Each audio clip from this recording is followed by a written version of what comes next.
Va, entonces procedemos. Miren, este tema del potencial eléctrico. Quizás ustedes ya han oído en el lenguaje cotidiano que se dice aquí la corriente es de 200, de 220 voltios, aquí solo tenemos 110 voltios. Oyen frases como el aparato gasta más si lo trabajas a 110 que si lo trabajas a 220. Cuando, por ejemplo, se refieren a un aparato de soldadura, dicen, mejor trabajarlo a 220 porque a 110 gasta más corriente", dicen. Entonces, saber nosotros comprender lo que está detrás de eso, o sea, eso que están diciendo, es quizás un objetivo muy importante, porque como personas, digamos, del área de ingeniería, tenemos que estar familiarizados con ese tipo de lenguaje. Entonces, tener las bases, por lo menos, salve para los que son de ingeniería eléctrica, pues que es su especialidad. Vaya, mire, nosotros hablamos de voltios en este caso, y también hablamos de corriente, de amperios. Voltaje,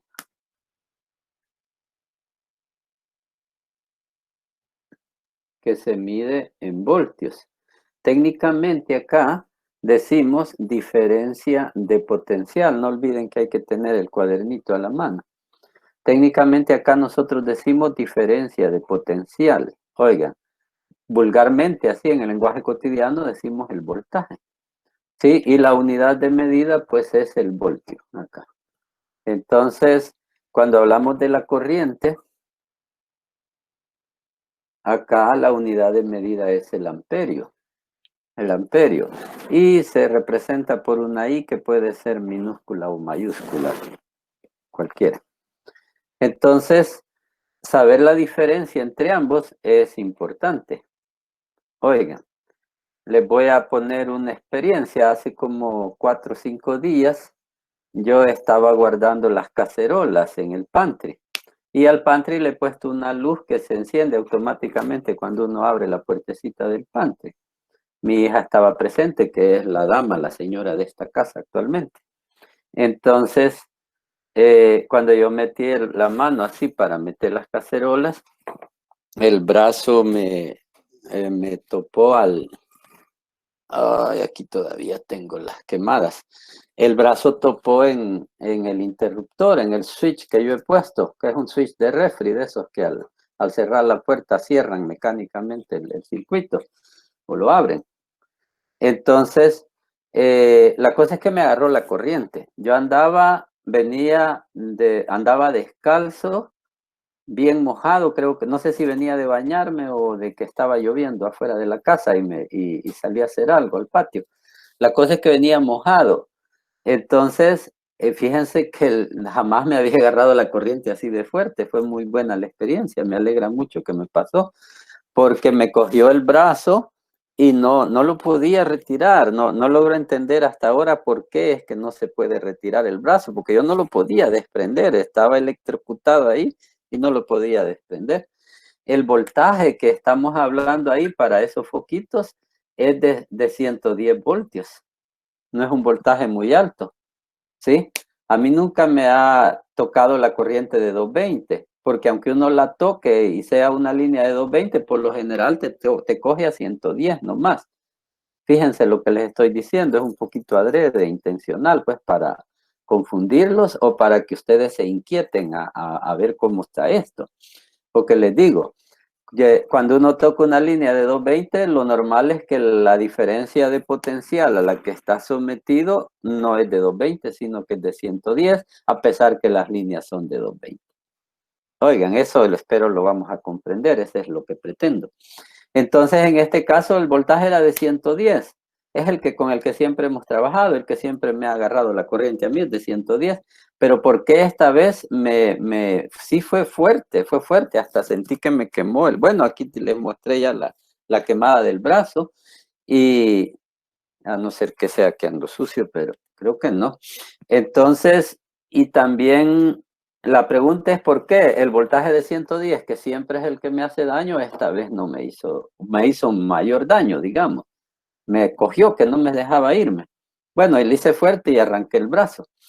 El caso es que lo que daña, nos dicen en todo caso, no es el voltaje, sino la corriente. Lo que pasa es que el voltaje y la corriente son directamente proporcionales. Entonces yo digo, lo que daña no es el voltaje, sino la corriente. Esta es la que daña, la corriente. Entonces, lo que pasa es que a mayor voltaje, mayor corriente. Entonces podríamos inferir, digamos, por transitividad acá, de que lo que daña es el voltaje. Podríamos decir, va, si es a 220, si son 1000 voltios, el señor tocó las líneas de 13.000 voltios y se murió electrocutado. Si hubiera tocado una línea de 110, no hubiera muerto electrocutado. Entonces, normalmente le atribuimos el daño al voltaje y no a la corriente, cuando en realidad es la corriente. La razón es que como el voltaje es directamente proporcional a la corriente, cuando nosotros decimos era un voltaje de 13.000 voltios, eso implicó una corriente muy alta. ¿Ven? Pero en sí lo que daña es la corriente, porque tú puedes obtener una corriente muy alta sin necesidad de tener un voltaje muy alto. Ejemplo, el que les acabo de contar la anécdota mía de esta semana, que enhorabuena me sucedió. ¿Sí? Porque en este caso el voltaje era muy bajo, pero la corriente fue alta. Entonces, a pesar que el voltaje era bajo, 110, que hasta los niños les agarra, me hizo, sentí el daño, pues, o sea, no fue algo fatal, obviamente, pero sí sentí la fuerza de la corriente ahí.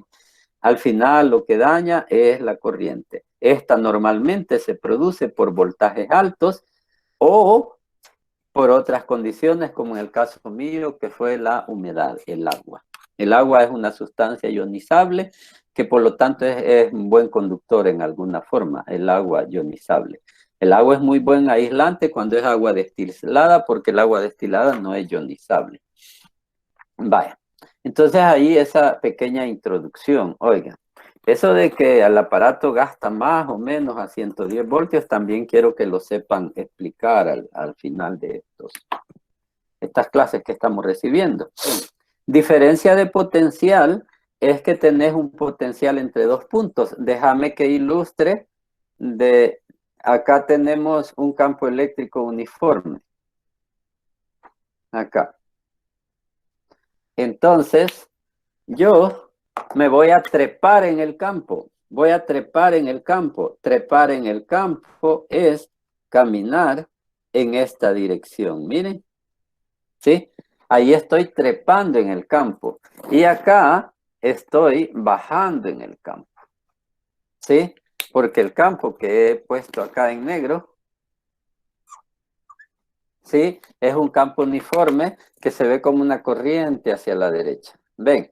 Entonces, si yo quiero trepar para mí subir, no va a ser esto. ¿Sí? Porque estoy hablando a nivel eléctrico. Estoy trepando en el campo, como que me subo por una línea de campo. Miren, como Jack en la planta de frijolitos, que él se subtrepó por la planta de frijolitos hasta llegar a la parte más alta, que es el cielo, ¿sí? O baja hasta la tierra, acá. Sí, hasta la tierra. Entonces, trepar en el campo, bajar en el campo, ¿me entienden? No necesariamente es el subir y bajar de la gravedad del que nosotros estamos acostumbrados, porque esto es un campo eléctrico. Vaya, trepar, subir, quiere decir elevarse, elevar el potencial. Por ejemplo, miren, esto le pasa a uno lo puede experimentar en su propio pellejito. Cuando uno se deja llevar por los vicios, por las pasiones, digamos, que uno tiene, entonces baja inevitablemente. Y si uno se suelta totalmente, como yo hacía la alegoría, como si llevas una carreta con las riendas o que va por caballos, pues con las riendas. Y si tú le sueltas las riendas, lo deja que se vaya para donde quiera. Y el lugar donde siempre se va por leyes de la física es hacia abajo. Entonces, cuando nosotros nos soltamos, dejamos de hacer esfuerzos por trepar, entonces descendemos inevitablemente. Y el resultado se ve pues que la persona, obviamente las cosas como las drogas, la fornicación, todos los vicios, digamos, todas las pasiones animales que uno tiene, lo arrastran, lo llevan siempre hacia abajo. Resultado, primero pudo ser una persona muy dulce, muy gentil, muy amable en el sentido de la palabra, amable, ¿sí? Entiendan que se le ama, que es digna de ser amada, que nosotros nos ofrecemos a amarla con facilidad. Una persona muy amable, una persona muy limpia, ¿sí? Impecable, pero no por apariencia, sino por su humildad, pues por sus esfuerzos que internamente le está haciendo. Estas personas muchas veces se ven así un poco arrugadas por los grandes esfuerzos que están haciendo. Yo he tenido la dicha de conocer personas así, muy pocas. Por ejemplo, en El Salvador solo una he conocido. Y por allá por Sudamérica y así, en Europa también. En Estados Unidos también tuve la dicha de conocer a uno, son muy, muy escasos. Oigan, pero entonces, si la persona se deja llevar por los vicios, ella empieza a descender y le vemos al final debajo de los puentes compartiendo la droga con sus amigos o en el mundo asqueante de la fornicación, digamos. ¿Me entienden? Enrolada en problemas, amorillos, la persona acaba botada totalmente. Entonces, por eso es que cuando decimos, si hacemos un esfuerzo, trepamos, elevamos nuestro potencial. Eso es lo que quiero decirles, elevar el potencial. Para eso se necesita esfuerzos. Hay un tema muy bonito en Física 1, donde se explican las leyes de la física que están tras de esto que estoy explicando ahora. Oigan, pero bueno, este es de Física 1. Entonces, quiere decir que un punto de esta región de acá se encuentra a un potencial superior a un punto de esta región de acá. Miren. Entonces, digamos que el punto 1 se encuentra a un potencial y el punto 2 a otro potencial. Establecemos en forma enfática que el voltaje en el punto 2, o sea, el potencial en la línea 2, en la posición 2, es mayor que el potencial en la línea 1. Digo punto en veces porque esto, aunque es una línea unidimensional, todos los puntos de aquí están al mismo potencial, porque el potencial depende de la altura. Entonces, todos estos puntos están a la misma altura, ¿ok? Estos otros están a la misma altura. Entonces, por eso se dice que son puntos equipotenciales. Son puntos equipotenciales. Ahí están al mismo potencial. Entonces, observen, cuando ustedes trepan en el campo, fíjense, trepar en un campo es ir en contra de la saeta del campo. El campo apunta para abajo. El campo es la corriente que quiere arrastrar hacia abajo, miren. Pero nosotros trepamos en contra del campo, vamos en contra de la saeta, en contra de la corriente, ¿sí? Cuando nadamos en contra de la corriente, ganamos potencial. ¿Y qué diablos es esto de potencial? Entonces, bueno, íntimamente relacionado con la energía. ¿Será lo mismo que energía? No exactamente, pero casi que sí. Porque lo que haremos es esto. Miren, sigo con el ejemplo que estoy presentando acá. Voy a borrar estos comentarios para poder usar. Y diríamos así.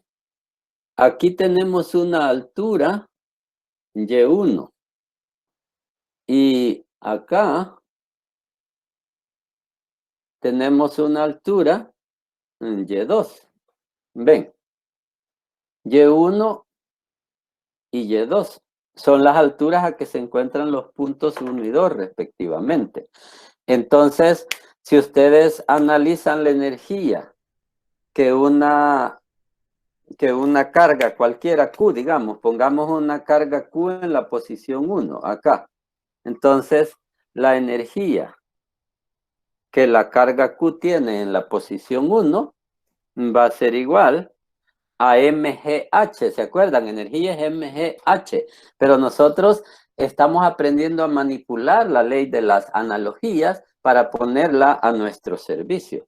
Sí, como luchando por ser verdaderamente amos de la naturaleza. Sí, porque no lo somos en realidad, por ahorita somos esclavos. Vaya, entonces, energía es MGH, todos lo recuerdan, ¿ok? Entonces, utilizando el principio de analogías, acá en física 3, energía va a ser MGH.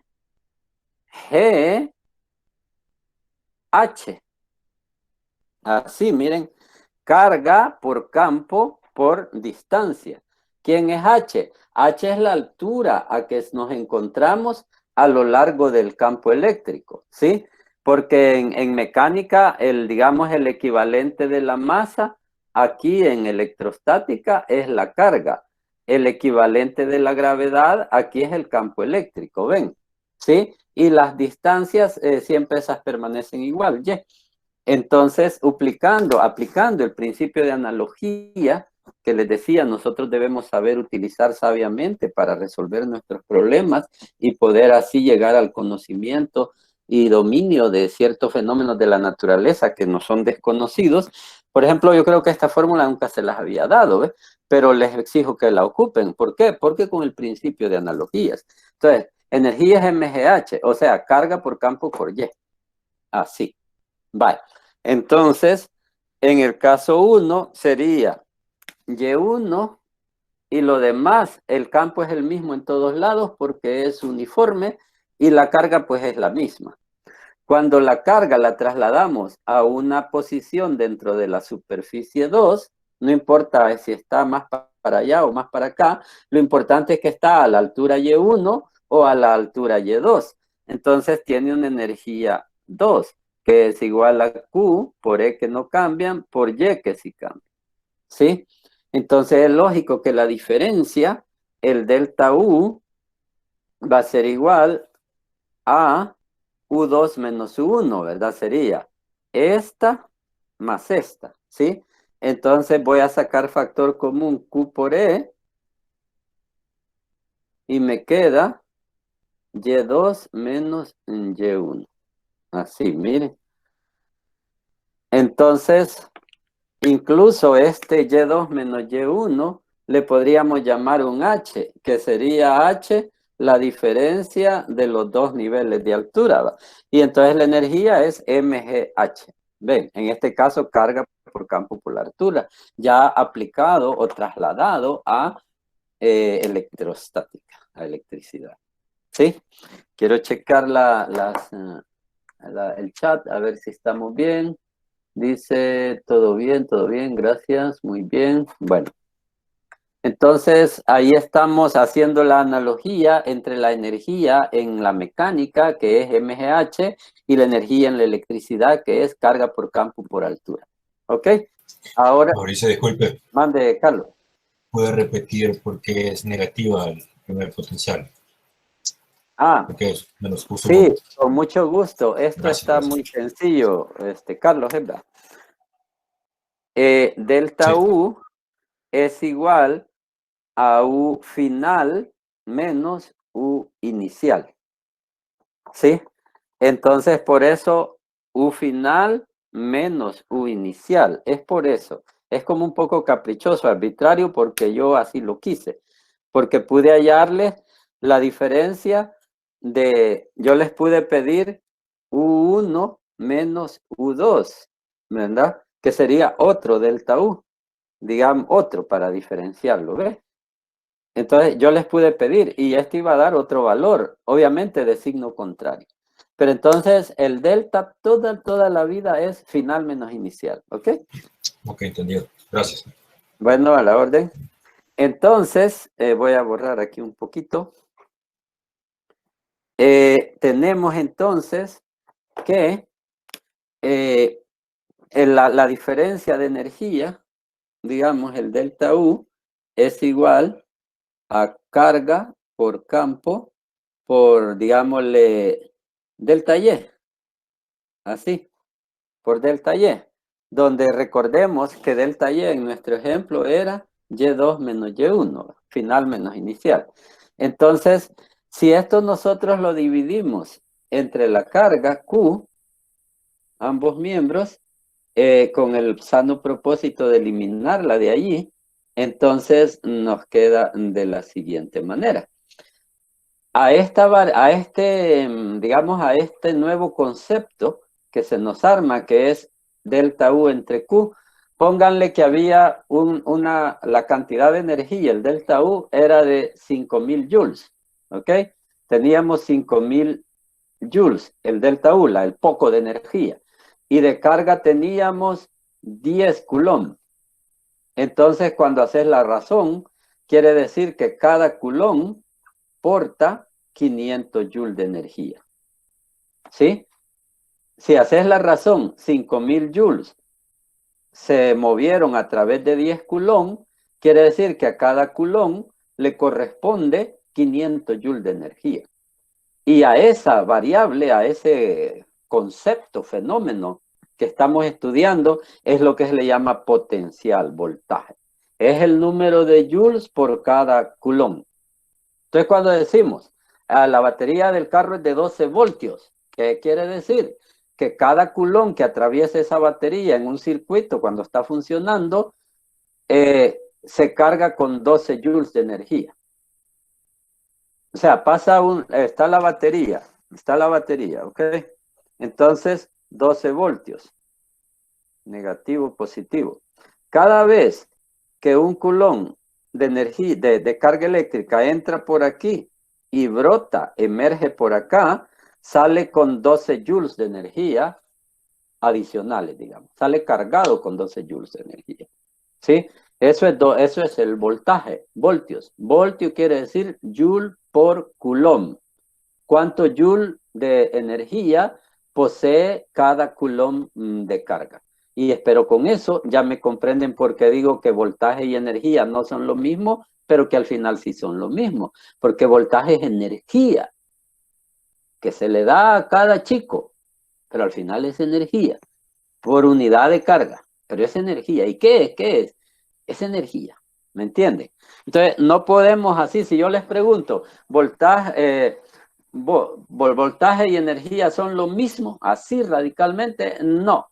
Porque voltaje es cualquier voltaje, mientras que, perdón, porque energía es cualquier cantidad de energía, pero voltaje es justo la cantidad de energía por cada coulomb. Total, voltaje es una razón, energía entre carga. ¿Ok? Vale, la naturaleza del voltaje es una energía, ¿sí? Pero en sí él no es totalmente equivalente a energía. Vale.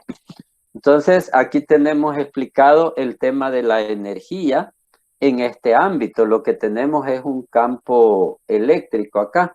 Esto es como la fuerza potencial, pues, que está empujando a las cargas. Miren, si nosotros tenemos por acá, ahí estamos bien, a nuestra carga con la que estamos jugando, Q, entonces el campo eléctrico he asumido una Q positiva hoy.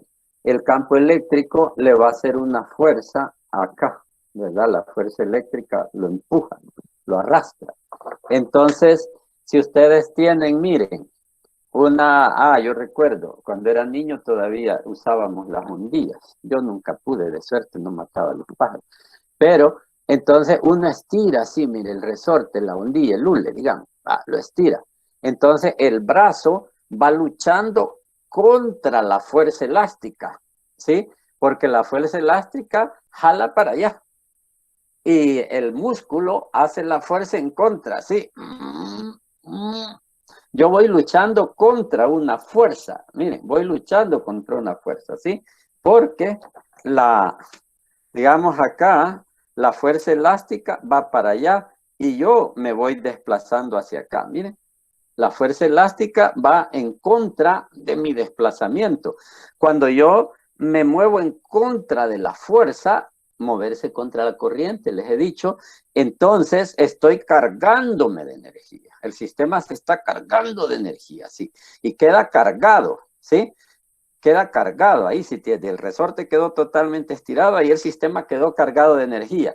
Que si tenemos una especie de detonador ahí, un trigger, digamos, que lo soltás, entonces la energía se libera y viene pues lo que pretendíamos. Ven, entonces, y luchar contra la corriente, sí, esta es la fuerza eléctrica. Estas cargas son empujadas hacia abajo. Si nosotros las movemos en contra del campo, entonces cargamos de energía. Entonces, ven, esa es la energía que la electricidad tiene en virtud de su posición dentro de un campo eléctrico. Traten de comprender mis palabras, las voy a dictar de nuevo más despacio. Decía que esto que estamos hablando acá es la energía que la electricidad tiene, las cargas eléctricas tienen, en virtud de la posición que ocupan Y1 o Y2 o Y40 o Y no sé qué. En virtud de su posición, altura específicamente, dentro de un campo eléctrico. Si las cargas están inmersas en un campo eléctrico, de su posición dependerá la cantidad de energía que las cargas tienen. Entonces, damas, caballeros, ¿qué es energía eléctrica? Un término tan común que los periodistas lo repiten a cada rato, nosotros también. Entonces, energía eléctrica es eso que les estoy explicando. Es la energía que las cargas eléctricas adquieren en virtud de la posición que ocupan en un campo eléctrico. Trasladando esto a un ejemplo más de la vida cotidiana, podríamos hacer esta ilustración. Imagínense que tengo acá, volviendo al ejemplo y ahondando más el ejemplo del carro, que tiene, digamos, su borne positivo y su borne negativo, la batería del carro. Entonces, la conectamos a través de cables hacia un foco, digamos. ¿Sí? Y el cable, entonces, fíjense que el cable se ocupa, esto es electrodinámica, aquí ya no es electrostática. Por eso lo que dije de que dentro del cobre, dentro del cable, el campo eléctrico es nulo, aquí ya no necesariamente se cumple porque esto ya no es electrostática. Aquí la electricidad fluye, gira, miren, aquí fluye, se mueve, es dinámica. Esta es electrodinámica, no es electrostática. Entonces acá las leyes de que no hay campo dentro del cobre ya no se aplican. Vaya, entonces existe un campo eléctrico. El campo eléctrico va de más a menos o de menos a más. Con micrófono, por favor. De más a menos. Va a punta del más, ¿verdad? Emerge de los positivos y se embute en los negativos, correcto. Entonces, el campo eléctrico en este caso iría en esta forma. Quisiera que visualicen con su imaginación, porque en el dibujo está un poco difícil, las líneas de campo uniformes a lo largo del cobre. Acá, miren, muchas líneas de campo que siguen la trayectoria del alambre. Ven, logran imaginar que todo el alambre está preñado de linitas de campo que van paralelas las unas con las otras, así. Entonces, dentro de ese alambre, metámonos, hay un campo uniforme, totalmente recto. Si yo quiero trepar en el campo, ¿verdad? Que tendría que desplazarme en esta acá, que la gente de afuera, que tiene percepción tridimensional, va a ver una curva. Pero nosotros que estamos adentro del campo, nos hemos tornado unidimensionales y solo sentimos que estamos trepando en el campo. ¿Ves? Esto es trepar en el campo. Si nosotros nos desplazamos de aquí para acá, entonces ganamos energía. Quiere decir, supónganse que nosotros tenemos una carga eléctrica de un culón, ¿sí? Y imagínate que tú vienes y por una fuerza mágica eres trasladado trepando el campo, paz, y te colocan acá. Estabas aquí y ahora estás acá. Entonces has ganado 12 joules de energía por culón, porque tú tienes una carga unitaria de un culón. Por eso tomé una carga unitaria, para facilitar la aritmética. Entonces, si tú eres elevado en el campo por una fuerza, porque si se necesita una fuerza que te eleve, te elevas al polo positivo, al borde positivo, entonces ganas 12 joules de energía. Esos 12 joules de energía Esos 12 joules es la energía que tú tienes por estar en el borne positivo. Entonces, con esta ilustración les estoy mostrando cómo aquello que les expliqué, parecido a la gravedad del campo eléctrico uniforme, se manifiesta dentro de los circuitos eléctricos. Miren, aquí les explico, dentro del cable hay campos eléctricos, ¿sí? Y las cargas se pueden mover a lo largo del campo, ya sea a favor del campo o en contra. Entonces la batería es la que posee esa fuerza misteriosa que eleva a las cargas de potencial. Porque tú eres una carga eléctrica, digamos, este soy yo, digamos, así decimos, nos autoidentificamos. Soy una carga eléctrica de 1 Coulomb. Mr. Coulomb me voy a llamar. Mr. Coulomb. ¿Ok? Mr. Coulomb. Entonces, la fuerza de la batería me trasladó desde el polo negativo. Cuando yo estaba en el polo negativo, la fuerza de la batería me trasladó al polo positivo. Esa es la función de la batería. Elevar las cargas. Fuente de energía, se dice. Es una fuente de energía eléctrica. La batería es una fuente de energía eléctrica. Porque lo que hace es que a los señores Coulomb que pasan por ella, les eleva el potencial. Los pasa del polo negativo al positivo. Eso hace la batería. Te coge por acá y te coloca acá. Cuando tú estás acá, ya tienes energía y te dejas ir en el tobogán. Pero no vas sin control porque pasas por el foco. Y entonces tu energía, tus 12 joules de energía que traías a través del foco, maravillosamente son convertidos en luz. Miren, qué cosa más maravillosa, ¿ves?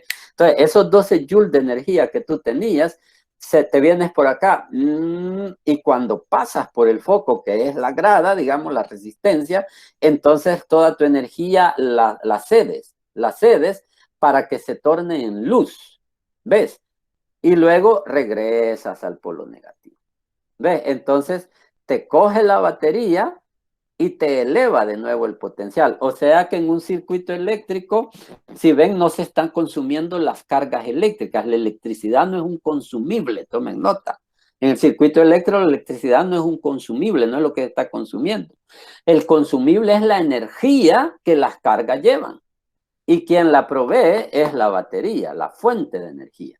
Entonces, a las cargas las eleva de potencial, luego estas hacen su trabajo, que es convertir esa energía en luz y regresan acá descargadas, exhaustas. La batería las recarga nuevamente con potencial y las deja ahí.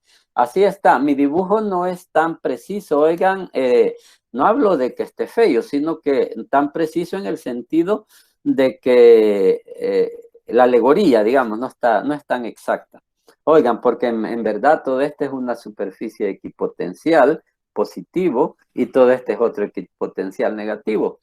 Oigan, pero es más o menos está bien. Oigan, lo que pretendo con él lo consigo explicándoselos de esta manera. Vale, entonces ahí tenemos un entendimiento de lo que es potencial. Es la cantidad de joules que cada Coulomb de carga porta, debido a que una fuente de energía se lo dio. ¿Por qué? Porque ella lo elevó, lo hizo trepar, fue en contra de la corriente y lo pasó del negativo al positivo. Si el Coulomb se vino por dentro de la batería o por el alambre, no importa. Ese es como uno de los misterios de la física. Oigan, en cierto tema, a ver si lo cubrimos, es probable que no, mejor ojalá que no. Me refiero por no cargarlos mucho. Pero en esa parte, no importa si se viene por aquí o se va por dentro, es absolutamente equivalente. Lo único que importa es que estaba en un punto de menos potencial y pasó al punto de más potencial. Entonces este es el más porque hay más potencial y este es el menos. Ya van entendiendo, ¿ves? El tema corriente todavía no lo hemos tratado con precisión, oigan, lo haríamos hasta más adelante, pero el de voltaje sí, potencial, voltaje. El nombre técnico es potencial, ¿ok? El nombre vulgar, digamos, es voltaje. Es lo que toda la vida decimos, voltaje. Va. Ahí estamos. Quiero checar si no hay alguna preguntita por aquí. A ver. Dice, a ver. Lo que está diciendo del campo es como ir por un tobogán, pero subiendo por la rampa, no por las escaleras para después de... Ah, ok, muy bien, muy buena esa analogía, Héctor, muy buena. La batería tal vez serían las gradas, ¿ves? Y luego te vas por el tobogán y ahí la conviertes la energía en placer, en el placer de niño. Bye. Bueno, entonces quitamos ya esta ilustración y seguimos. Vaya, ahora vamos a ver un ejercicio. Miren, primero les pongo unas formulitas por acá. Esto ya está puesto ahí en los materiales, pero acá lo voy como sintetizando. Por eso les pido que tengan el cuadernito, ordenando las ideas en vuestras mentes. El potencial, tomen nota para cargas puntuales exclusivamente y cargas esféricas uniformes. ¿Se acuerdan que las puntuales y las esféricas tienen las mismas fórmulas? Es igual a la constante eléctrica por la carga entre la distancia, el radio. Fíjense que aquí no va al cuadrado. Oigan, yo muchas veces yo suelo equivocarme, soy así un poco arrebatado. Dios quiera que pueda cambiar, pero le he metido el cuadrado y uy, ahí me voy chuco. Oiga, entonces no va al cuadrado, el potencial no va al cuadrado. ¿Se acuerdan? Así, fuerza igual a K por Q1 por Q2 entre R cuadrado. Para que haya fuerza tiene que haber dos, un matrimonio. Luego, teníamos campo eléctrico es igual a K por Q sobre R cuadrado. Siempre es R cuadrado a diferencia de este. Y aquí Marimar en el video que les puse, ella nos explica ahí bien bonito de que aquí ya no hay dos cargas, fíjense. Entonces ella nos hace énfasis en el termo IA. Entonces esto es la fuerza que tendría una carga Q2 si estuviera presente en ese punto, pero no está ahí. No sé si me entienden, ella nos dice así, me gustó eso, dice. F es la fuerza que la carga Q2 recibe debido a Q1, está aquí, o viceversa. Y esta es la fuerza, el campo es la fuerza que la carga, la supuesta carga Q2, que ni siquiera viene a tomar vela en este asunto, tendría si estuviera presente. K por Q sobre R cuadrado. Si Q2 existe, entonces se torna en fuerza. ¿Ok? Pero la cosa es que el campo es así, miren, K por Q sobre R cuadrado. Y el potencial, que es la tercera fórmula, es K por Q sobre R. Diferencia con el campo, no va al cuadrado la R. Oiga, para cargas puntuales únicamente y siempre, siempre las cargas esféricas uniformes van a ir de la par. Vale, entonces esa es la fórmula. Entonces el ejercicio vamos a hacerle de cosmocratores, oigan. Cosmocratores son los que hacen a los universos. Entonces vamos a crear un átomo de litio. Litio. Aquí sí cojan su cuaderno porque me van a ir trabajando. Queremos construir un átomo de litio. Vamos a hablar del núcleo. Un núcleo de litio, mejor dicho, no digamos un átomo, vaya, para no entrar en ambigüedad. Queremos construir un pequeño universo que va a ser un átomo de litio, ¿sí? Entonces, la pregunta es, ¿cuánta energía invierte el cosmocrator cuando crea al átomo de litio? Esa es la pregunta, tomen nota, por favor. ¿Cuánta energía invierte un cosmocrator cuando crea un átomo de litio?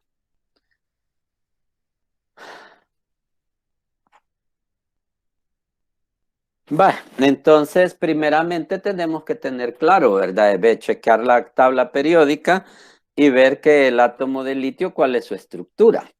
Pues, litio es el tercero de la tabla periódica, o sea que lleva, vayan bien claritos, no se me queden con esto, el átomo de litio lleva 3 protones porque le corresponde el número 3 en la tabla periódica. Y en los primeros elementos, los de números bajos, ahí el 1, el 2, el 3, el 4, el 14, hasta ahí la cantidad de protones y la cantidad de neutrones en el núcleo coinciden. La cosa se empieza a desbalancear a favor de los neutrones ya más adelante con números más grandes, ¿sí? De manera que, por ejemplo, cuando vimos el uranio tenía un montón de neutrones más que protones. Pero en los primeros no, ahí son parejitos. Entonces, el litio tiene 3 protones. Entonces también va a tener 3 neutrones, ¿verdad? Y solo vamos a construir el núcleo, los electrones, eso estaría bien fácil. Oigan, pero no lo sale del objetivo de ahorita. Solo vamos a construir el núcleo del litio. Ok. Entonces, ¿cuánta energía invierte un agente externo, que yo le doy el nombre poético de cosmocrator, para construir el átomo? Fíjense, háganme el favor de comprender bien lo que les estoy diciendo. Acá yo les recomiendo no complicar la física, hacer algo sencilla como nuestro lenguaje cotidiano, que fluye, como el agua fluye, digamos, aquí donde yo vivo es puro bosque y hay riachuelos, y en los riachuelos el agua fluye naturalmente, así, miren, hasta despide música cuando va chocando con la roca. Entonces, dejemos que esos procesos cognitivos fluyan de la misma manera dentro de nosotros. O sea, si nosotros estamos nerviosos, si estamos, o sea, eso a mí me pasa muchas veces, si estamos nerviosos, si estamos tensos, entonces con miedo, uy, no desarrollamos, no fluye como el arroyito cantarino, no fluye así el proceso cognitivo, digo yo. Oigan, entonces tratemos que sea así, relajémonos. Por eso yo en los exámenes les digo, estamos con ustedes, somos sus amigos, oigan, etcétera. Oigan, y no me he olvidado, oigan, no me he olvidado. Ahí estoy viendo qué podemos hacer.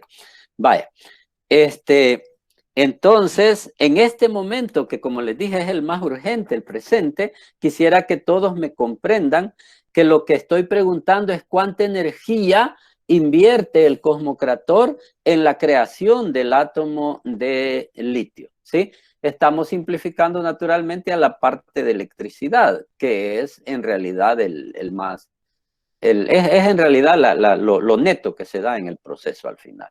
Los científicos eso utilizan, estos métodos. Vale, entonces, ¿qué vamos a hacer? Miren, el cosmocrator va hasta el infinito. A mí no me gusta mucho usar esos términos porque eso denota mentes medievales cuando nosotros hablamos así, oigan. Pero yo he visto que hasta, hay necesidad de hacerlo. En cierto momento hay necesidad de hacerlo. Entonces, el cosmocrator se va a ese hipotético infinito, miren, que yo simbolizo fuera de la pantalla, y viene cargando un protón, un protón. Pregunto, y ahorita estamos en el caos, en el preprincipio, digamos, en el proarché, utilizando un lenguaje un poco poético siempre, ¿va? Estamos en el proarché, en el preprincipio. Aquí es el caos, es la nada, pues, porque el universo todavía no existe. Acá va a aparecer un átomo de litio, pero ahorita no existe ese universo.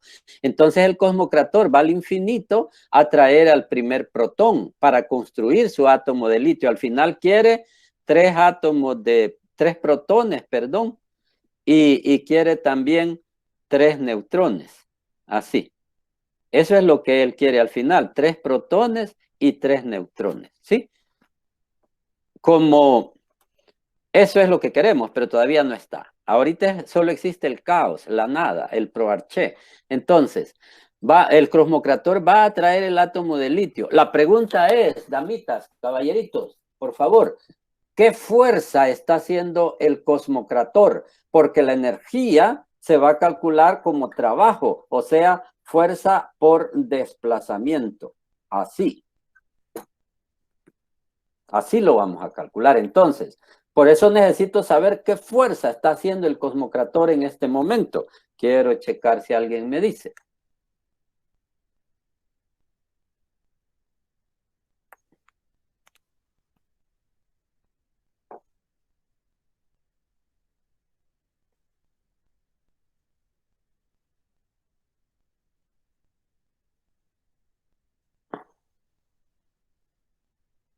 Vaya, voy a atender unas preguntas. Me encantan las preguntas, Héctorito, siempre. Mira, Héctorito nos pregunta, ahí si ven el chat, que como la energía no se crea ni se destruye, este, fíjense que Einstein dio leyes. Una de las leyes es la velocidad de la luz es límite. Nada puede ser más rápido que la luz. Entonces, con eso nos fregó, porque yo siempre he leído desde hace mucho tiempo de que el gravitón, la gravedad es más rápida que la luz. Y entonces, ¿cómo es eso? Einstein se equivocó. Antes de decir eso, por favor, mejor no hablar, pues uno tan ignorante que es, como va a atreverse a contradecir a alguien como Einstein. Entonces, no. ¿Y cómo se resuelve el dilema entonces? Muy sencillo. Fíjense, Einstein dijo acá, puso acá, dijo, nada es más rápido que la luz, ¿sí? Pero a la par dijo, las leyes tienen un ámbito, dentro de su ámbito se cumplen, fuera de su ámbito no necesariamente. Por ejemplo, la gravedad se cumple en este universo paralelo en el que nosotros vivimos, ¿sí? Todos lo sabemos, todos lo hemos experimentado, nos hemos caído, pero nada más uno abandona este universo y la gravedad pues ya no se cumple. Entonces las leyes se cumplen dentro de su ámbito, ¿me entiende?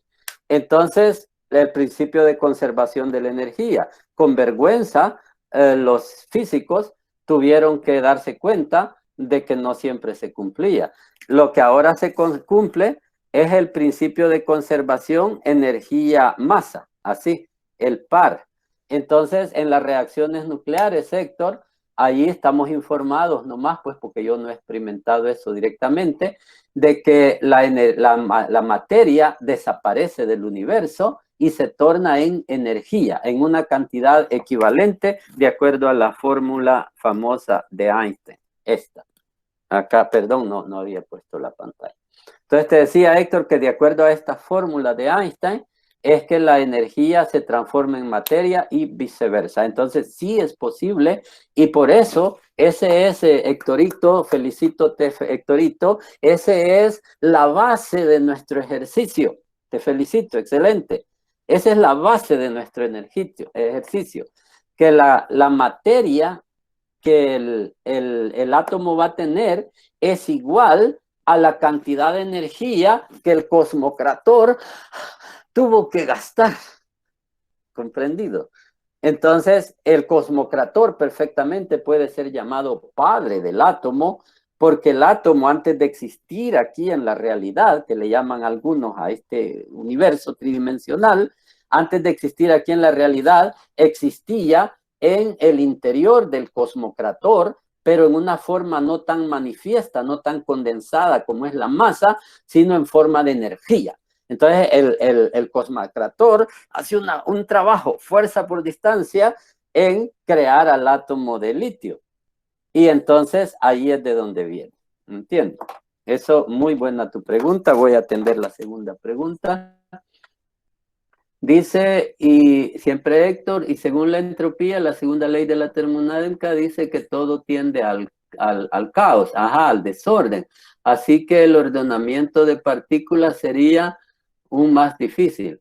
Claro, Héctorito, nuevamente aplaudo tu participación. Mira, si nosotros, dije al principio, hablé precisamente de la segunda ley de la termodinámica, hablé cuando les dije, si nosotros no hacemos esfuerzo, entonces el resultado es que nos vamos al desorden.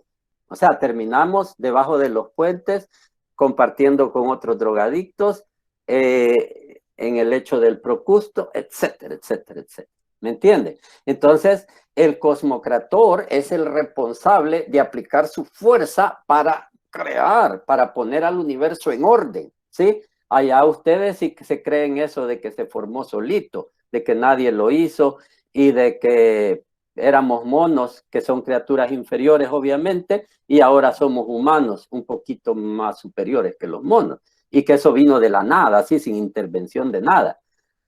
Obviamente hay un esfuerzo, eso es muy correcto. Seguimos entonces.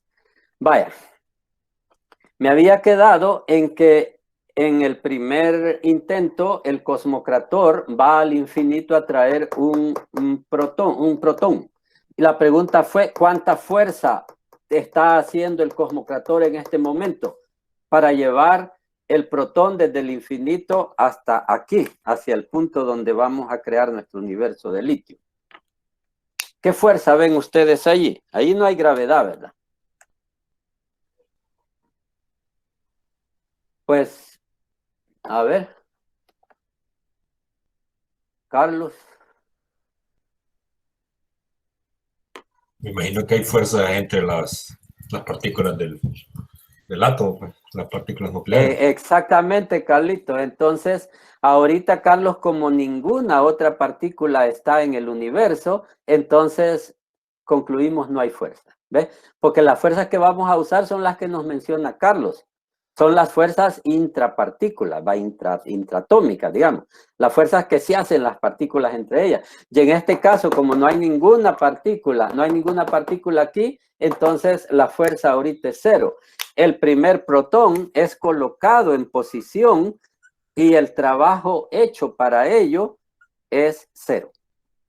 ¿Sí? Entonces, el trabajo que el cosmocrator hace es igual a la energía almacenada en el nuevo sistema. El nuevo sistema es como el nuevo universo. ¿Cuánta energía tiene ese universo? Es igual al trabajo que el cosmocrator hizo. Entonces, en traer el primer protón, ningún trabajo hace el cosmocrator porque no luchó contra ninguna fuerza. ¿Sí?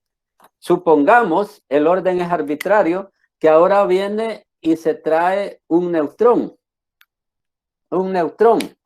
¿Cuánta fuerza está haciendo, Carlos? Siempre. ¿Cuánta fuerza está haciendo el neutrón al protón? Ajá, digamos, el cosmocrator empuja al neutrón hacia el protón. ¿Cuánta fuerza tiene que hacer este agente?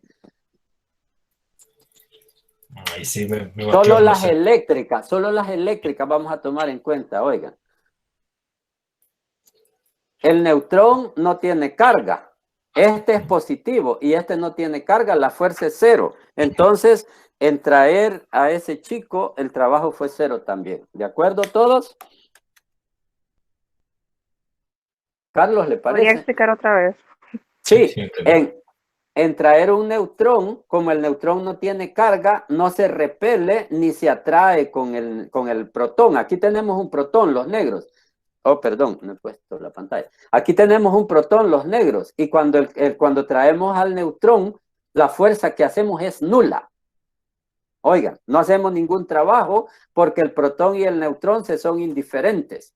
¿Sí? Él es varón y él no es nada. Entonces, no hay ni atracción ni repulsión. ¿Copiado? Vaya, entonces colocamos al primer neutrón y hasta ahorita la balanza marca cero. No hemos hecho nada de trabajo. Luego hay, Héctorito, el tema de que la materia y todo eso tiene mucho que tratar, oiga, pero este es un enfoque simplificado. Si quieren, traigamos otro neutrón o otro protón para ser parejos, así como los hijos que yo estuve trayendo aquí. Los traía así, una hembra, un varón, y así venía. Vale, entonces trae un segundo protón. Ahorita sí hay problemas, hay fuerza. ¿Hacia dónde hace la fuerza el cosmocrator? Imagínense que viene radialmente hacia el núcleo. La pregunta es, ¿la fuerza que el cosmocrator hace para llevar a este protón hacia dónde apunta? A ver, por favor, con micrófono, si se puede. Apunta hacia el núcleo, ¿verdad? Y la fuerza que ejerce el protón es contraria al otro protón. Muy correcto, muy correcto, José Luis. Perdón, te interrumpí. No, está bien que iba a decir que como se repelen. Exacto. Entre los dos protones hay una fuerza repulsiva. Este protón nuevo se ve repelido hacia afuera, hacia el infinito, pero el cosmocrator, que es el agente externo, empuja hacia el protón. Entonces, José Luis habló muy correctamente. La fuerza es hacia adentro.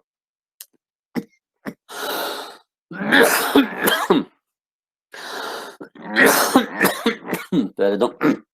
Tengo tos, oigan, así que Esperen. Ay.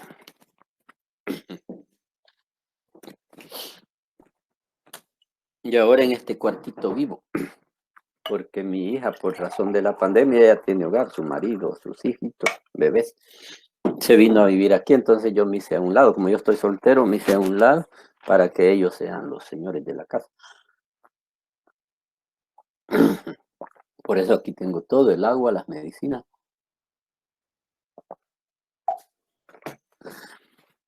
Bueno, ahí vamos. Entonces, por favor, traten de ir comprendiendo con fluidez, con tranquilidad, relajación.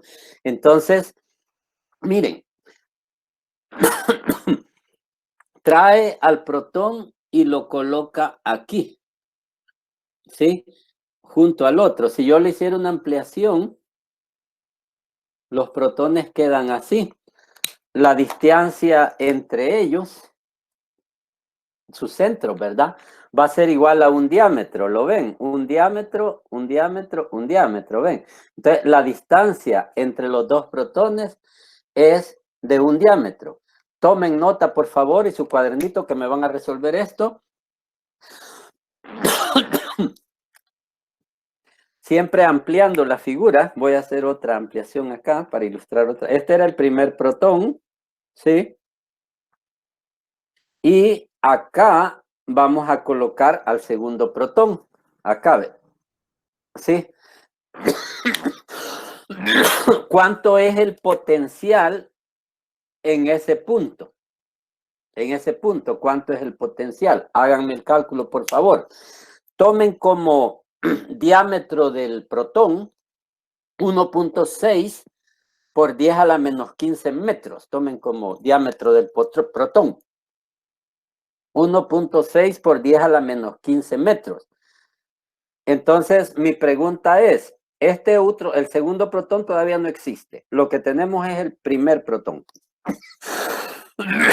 La pregunta es, ¿cuánto vale el potencial de ese protón en este punto, que es donde va a estar ubicado el segundo? Por favor.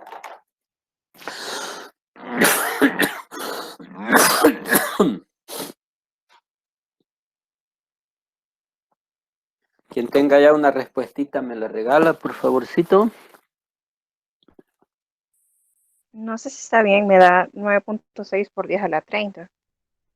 Tomando la carga como si fuera 1.6 por 10 a la 6. Pero no sé si está bien. La carga es a la menos 19, corríjale. 1.6 por 10 a la menos 19. La distancia es 1.6 por 10 a la menos 15 y la constante 9 por 10 a la 9. Entonces, el potencial, así, ¿verdad? A ver si hace la corrección y nos regalan ahí el resultado. 900,000. Ajá, es 9 por 10 a la 5, ¿verdad? 900,000. Entonces, fíjense.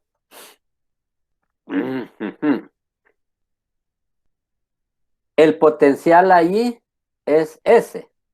Y el potencial en el infinito, allá afuera, tomen nota, es 0.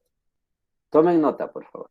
El potencial en el infinito es 0, siempre. Las cargas en el infinito tienen potencial 0. No tienen energía potencial, ¿ok? Eso siempre lo vamos a hacer así para este curso. El potencial inicial era 0 y el potencial final del protón es lo que usted nos dice. O sea, 9 por 10 a la 5. Entonces, eso que nos da a usted, voltios son, ¿verdad? Voltio quiere decir joule por cada coulomb. Pero yo estoy buscando es la energía que el protón va a tener en ese punto que tiene este potencial, después de haber estado en el infinito donde su potencial era 0. Entonces va a ser potencial final menos 0, el delta, el cambio de potencial.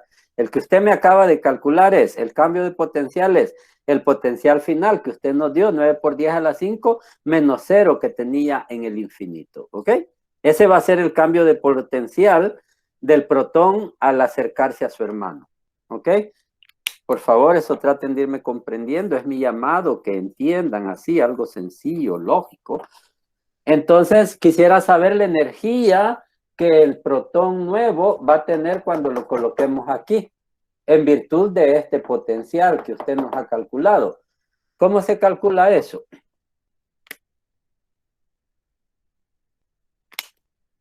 Tendríamos que hacer esto. La carga es cuba, la carga del protón. La carga del nuevo protón multiplicada por el potencial que usted calculó. ¿Les parece? Esa es la fórmula, damas, caballeros. Energía es carga por voltaje. Esa es la fórmula. Entonces la energía va a ser igual. Hágame la multiplicación. 1.6 por 10 a la menos 19 por 9 por 10 a la 5. ¿Cuánto da eso? 1.44 por 10 a la menos 13.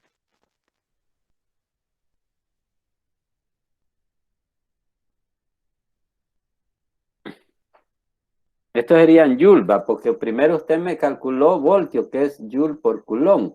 Pero como ahora se multiplicó por Coulomb, le quedaron Joules, ¿verdad? Entonces, el trabajo que el cosmocrator hizo en traer al segundo protón fue igual a 1.44 por 10 a la menos 13 Joules. ¿Por qué? Porque lo que medimos matemáticamente fue el cambio de energía que tuvo el protón.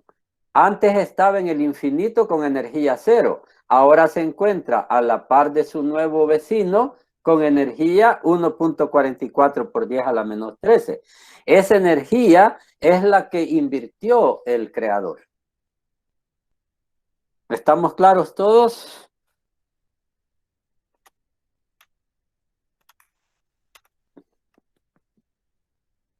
Muy bien. Entonces, ya tenemos al segundo protón en posición. Nuestro átomo ya tiene 2 protones y un neutrón.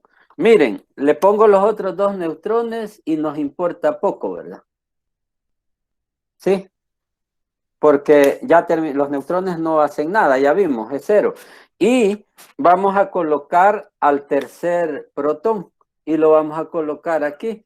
Lo pongo así como para que queden en triángulo, porque a este nivel no vamos a estar diciendo ¿y dónde se colocó? O sea, la distancia que vamos a ocupar es esa de 1.6 por 10 a la menos 15, oigan. El diámetro del protón nos va a servir como distancia mutua entre ellos, entre los tres, como que estuvieran en un triángulo equilátero. Es una asunción, pues. Vaya. En fin, que pues esto es hipotético, ni siquiera conocemos a los cosmocratores nosotros, ni nada de eso. Entonces, hagamos el cálculo. Ahora voy a hacer tenía los 2 protones ya sentados en el naciente nuevo universo y quiero es el potencial ahora aquí. Ven, aquí. Siempre las distancias intercosa, digamos, entre uno y otro protón van a ser las mismas, como un triángulo equilátero, les decía. 1.6 por 10 a la menos 15 es los lados del triángulo. Ahora, el potencial aquí, ¿cuánto es?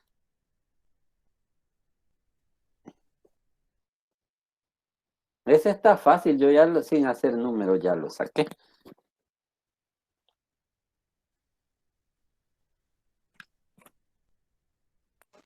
Y ahí estaba surgiendo una duda en el chat que yo tomé la distancia que usted dio como diámetro, entonces lo puse directamente. No sé si estaban bien los cálculos anteriores. Sí, la razón es esta. La geometría que yo les dibujé, estaba el primer protón y estaba el segundo protón. La distancia entre sus centros es igual a un diámetro. Miren, ¿ve? Ven, esa geometría. Ay, perdón, no está la cosa, perdonen. Les decía, lo voy a repetir. La geometría que yo les dibujé en el anterior, en el que usted nos resolvió, que estaba el primer protón, tiene un diámetro, ¿ok? Y está el segundo protón y sus centros distan un diámetro. Mire, no es un radio. Un radio y otro radio da un diámetro. ¿Ven? Pero entonces Entonces, la distancia, ¿verdad? No es el radio. sí, R es la distancia que te encuentras del centro del Sol. Entonces Ok, aquí R siempre va a seguir siendo igual a un diámetro. Miren, ¿ve? Un diámetro. RS vamos a seguir ocupando. ¿Cuánto es el potencial en ese punto? A ver. Está fácil, ese ni tienen que ocupar calculador. Es el doble del anterior. Es correcto, es 2 veces la anterior, o sea, 18 por 10 a la 5 voltios. Entonces la razón es que tienes el potencial de este protón más el potencial de este otro protón, se suman. Recuerden que el potencial no es un vector, este se suma. Si los dos son positivos, se hizo el doble. Si hubieran sido un negativo y un positivo, se hubieran anulado. ¿Comprendido? Este se suma algebraicamente. Tomen nota, ese es un tip, por favor. El potencial es aditivo, no es vector, es escalar. Y este se suma algebraicamente, o sea, si tomas en cuenta el signo. Si yo te digo 2 protones y un electrón, el neto te daría igual a 1, ¿verdad? Como lo de un solo protón. Entonces, ¿cuánto sería la energía? Pues sería el doble, ¿verdad? Entonces el trabajo va a ser igual a 2.88 por 10 a la menos 13 joules. ¿Les parece? El doble del anterior, porque vas a hacer Q por B. Es igual a la energía que el protón ganó cuando se desplazó desde el infinito, donde tenía 0 energía, hasta esta posición, donde hay un potencial de 18 por 10 a la cosa. Entonces aquí el punto decimal, si lo tengo, sí está bien, ¿verdad? Así. Solo es el doble de esto. 288, así. Y entonces ya terminamos, ya está construido nuestro pequeño microuniverso. Y entonces el trabajo total sería igual a 8 y 4, 12 va 1, 8, 4, 13 va 1, 2 y 2 son 4.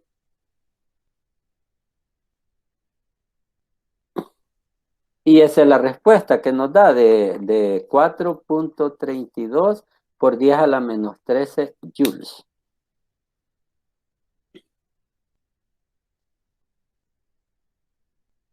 Y es la energía que se invirtió en poner a esas partículas. Quiero que como conclusión, tal vez a manera de corolario, entiendan que la energía que este sistema tiene, por favor muy atentos a esto, la energía que este sistema tiene, este nuevo universo, es igual a 4.32 por 10 a la menos 13 joules, ¿ok? Entonces, coincide numéricamente a la cantidad de energía que el cosmocrator ocupó. O sea que ahora el cosmocrator ha perdido energía, porque su energía la ocupó para su creación. Entonces él queda con menos energía que antes.